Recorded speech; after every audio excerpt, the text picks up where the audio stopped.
তুষার আহমেদের বাবা মারা যান 2018 সালে। পরে মাও তাদের ছেড়ে চলে যান। বাবা মারা যাওয়ায় সংসারের দায়িত্ব এসে পড়ে তার কাঁধে। ভালো কোনো কাজ না পাওয়ায় শুরু করেন কৃষিকাজ।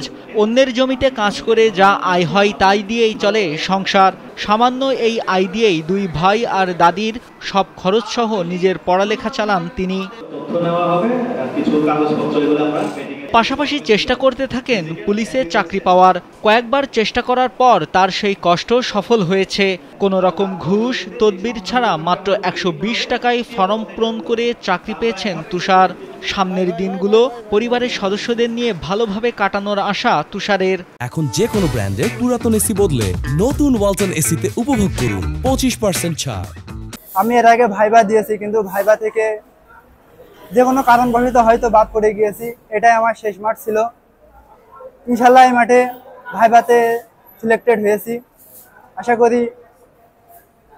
করি সামনের দিনগুলো হয়তো আমার ভালো পার করতে সক্ষম হব। শুধু তুষারই না, একই সাথে চাকরি পেয়েছেন আরও 25 যুবক যুবতী।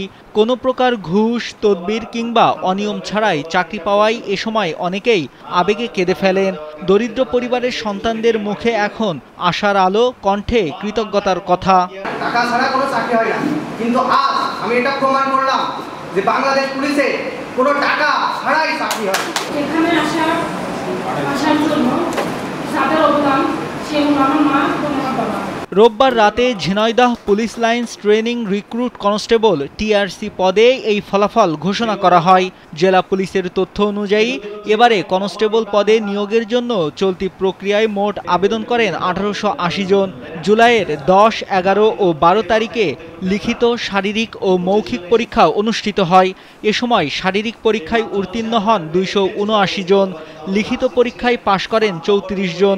পরবর্তীতে মৌখিক পরীক্ষা শেষে চূড়ান্তভাবে 25 জনকে নিয়োগ দেওয়া হয়, যার মধ্যে একজন নারী। পাশাপাশি অপেক্ষমান তালিকায় রাখা হয়েছে আরও 5 জনকে। শারীরিক সক্ষমতা, মেধা ও দক্ষতার ভিত্তিতে শতভাগ স্বচ্ছতার মধ্য দিয়ে নিয়োগ সম্পন্ন হয়েছে। প্রার্থীরা যোগ্যতার ভিত্তিতেই চাকরি পেয়েছেন বলে জানান পুলিশ সুপার মঞ্জুর মোর্শেদ। ভাইবা এবং লিখিত এবং ভাইবার সম্মিলিত ফলাফল প্রকাশের মাধ্যমে চূড়ান্তভাবে 25 জনকে আমরা নির্বাচিত করে আমাদের এই কার্যক্রম এখানে সামগ্রিকভাবে যে কার্যক্রম ছিল তা শেষ করছি।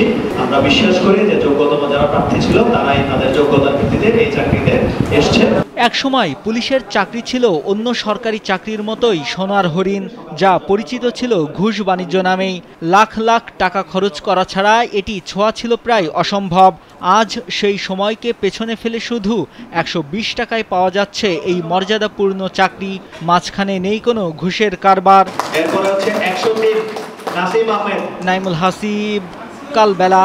292